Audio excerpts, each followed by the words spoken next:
ඔයා දන්නවද මේ ලෝකේ කාර් ಜಾති දෙකක් තියෙනවා. එකක් පාරේ තියෙන හැමදේම තලාගෙන පොඩි කරගෙන සද්ද දාගෙන යන කාර් එක. හැබැයි අනෙක් ಜಾතිය ඒ වගේ සද්ද දාන ඒවා නන් නෙවෙයි. ඒවා කරන්නේ ටාගට් එකට ලේසර් එකක් වගේ ප්‍රෙසිෂන් එකෙන් වැඩ කරන එක. මේක නිකන් කාර් එකක් නෙවෙයි. මේක ස්පීඩ් එකට එහා ගිය කන්ට්‍රෝල් එකක්. මේ තියෙන්නේ ලෙජෙන්ඩරි පෞෂි 911 GT3 RS එක. අපි යමු 1931 වල ජර්මන් වලට. ෆර්ඩිනෑන්ඩ් පෞෂි කියන පුද්ගලයා විසින් තමන්ගේම කියලා කම්පැනි එකක් පටන් ගන්න එකම එක හීනයක් තියාගෙන. ඔහුට ඕන උනේ නෑ ලෝකයේම ලොකුම බරම කාර් හදන්න. ඔහුගේ ගෝල් එක උනේ එකම එක දෙයක්. Perfect performance car. ඒක ලෝකයට දෙන එක හීනය කරගත්ත පුද්ගලයෙක් විදිහට 1964 වලදී ලෝකයම හොල්ලලා පෞෂි 911 කියන කාර් එක ඉපදෙනවා. අමුතුම රියල් එන්ජින් ලේඅවුට් එකක් සැහැල්ලු බොඩි එකක් එක්ක.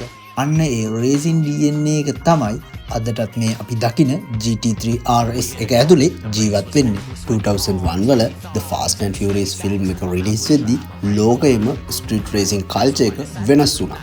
එතනදී ප්‍රධාන චරිත දෙකක් හිටියා. එකක් ඩොමිනික් ටොරේටෝ. ඒ කියන්නේ රෝ මසල් පවර් එක. හැබැයි අනික් පැත්තේ හිටියේ අපේ ආදරණීය බ්‍රයන් ඕකෝන.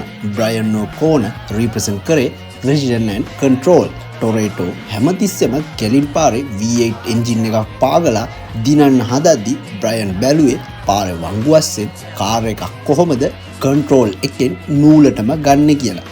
ස්පීඩ් එකට වඩා කන්ට්‍රෝල් එක වටිනවා කියන එක තමයි බ්‍රයන් ඕකෝනගේ මයින්ඩ් සෙට් එක. අන්න ඒ බ්‍රයන් ඕකෝනගේ මයින්ඩ් සෙට් එකටම ගැලපෙන මැෂින් එක තමයි මේ පෞෂි GT3 RS එක. මේක මසල් කාර් එකක් නෙවෙයි. මේක ප්‍රෙසිෂන් මැෂින් එකක්. බර අඩු කරන්න හැමතැනටම කාබන් ෆයිබර් දාලා උලඟ කපාගෙන යන එරෝඩයිනමික් බොඩි එකක් එක්ක හදපු ට්‍රක් ෆෝකස්ඩ් මොන්ස්ටර් කෙනෙක්. මේ කාර් එක ඩ්‍රයිවර්ට විරුද්ධව නෙවෙයි. ඩ්‍රයිවර්ගේ මොළයත් එක්ක එකතු වෙලා වැඩ කරන කාර් එකක්. මෙන්න මේ ට්‍රක් ෆෝකස්ඩ් මොන්ස්ටර්ගේ හදවත ගැහෙන්නේ 4 ලීටර් ෆ්ලැට් නැචරල් ඇස්පිරේටඩ් එන්ජින් එකකින්.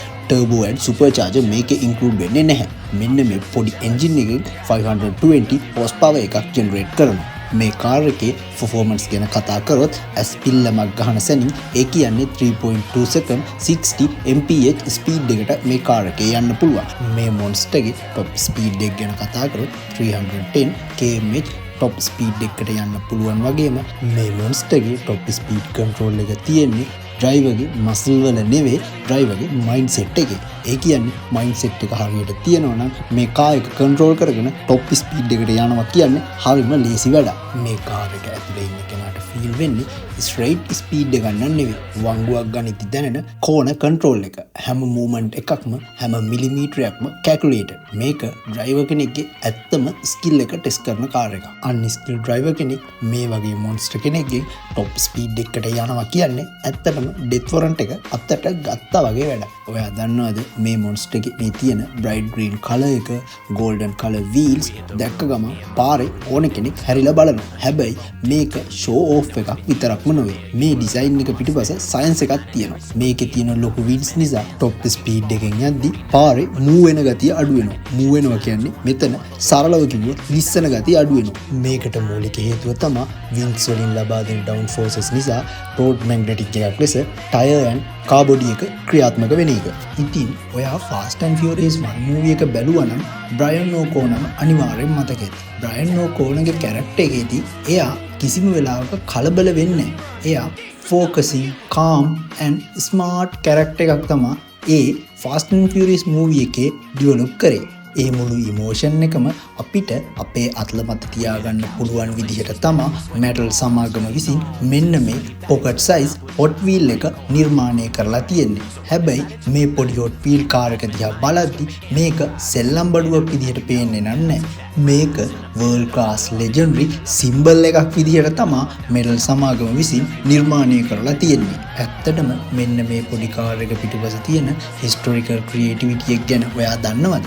1968 වලදී මෙටල් සමාගම විසින් හොට් වීල්ස් අන්නාමේ ලෝකෙට හඳුන්වා දෙද්දී ඔවුන්ට ඕන වුණේ නෑ සාමාන්‍ය සෙල්ලම් කාර් හදන්න.